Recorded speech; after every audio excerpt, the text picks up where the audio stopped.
চলতি মৌসুমে বরগুনার পান চাষে ভালো ফলন হওয়া সত্ত্বেও চাষিরা ন্যায্য মূল্য না পেয়ে হতাশায় পড়েছেন। উৎপাদন খরচের তুলনায় বাজারে কম দামে পান বিক্রি হওয়ায় অনেক চাষি ক্ষতির মুখে পড়েছেন।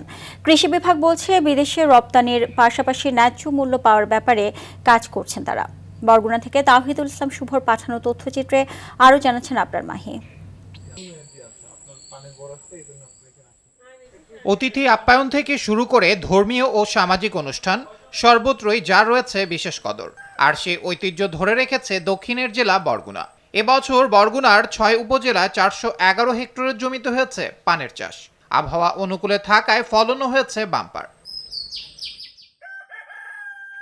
কিন্তু ভালো ফলনের আনন্দ ম্লান করে দিয়েছে বাজার দর। চাষিদের অভিযোগ, সার, কীটনাশক সহ কৃষি উপকরণের দাম বেড়েছে কয়েক গুণ, অথচ বাজারে পানের দাম নেমেছে তলানিতে। এমন পরিস্থিতিতে পান চাষ করতে গিয়ে ঋণগ্রস্ত হয়ে পড়ছেন অনেকে। আমার বরে এখন পোলায় কাজ করে অন্য জায়গায়, কিন্তু আমার বরে এখন বুড়ো হয়ে গেছি, তবু আমার একটু করতে হয়। এই যার জন্য আগে করতাম, এখন তো আর পারিনি। পোলায় বটার ফেলাই অন্যের কাজ করে।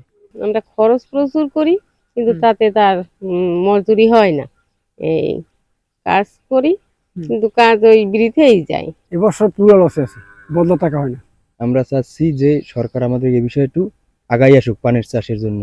বরগুনার পান বিদেশে রপ্তানি করার পাশাপাশি চাষিদের স্বার্থ রক্ষায় নানা উদ্যোগ নেওয়া হচ্ছে বলে জানান এ কর্মকর্তা। কৃষকরা যদি তাদের সাথে আমাদের কাছে আসে, আমরা তাদের লিঙ্কেজটা ধরাই দেবো যে কিভাবে পানের ন্যায্য মূল্যটা তারা পেতে পারে। পান বিভিন্ন মধ্যপ্রাচ্য এবং ইউরোপিয়ান বিভিন্ন দেশে রপ্তানি হচ্ছে, তো সেই রকম যদি কোনো কৃষক থাকে আমাদের সাথে যোগাযোগ করলে আমরা সেই লিঙ্কেজটাও তাদের সাথে আমরা ঘটিয়ে দেওয়ার জন্য চেষ্টা করব।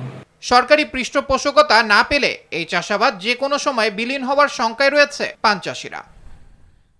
আবরার মাহি, RTV।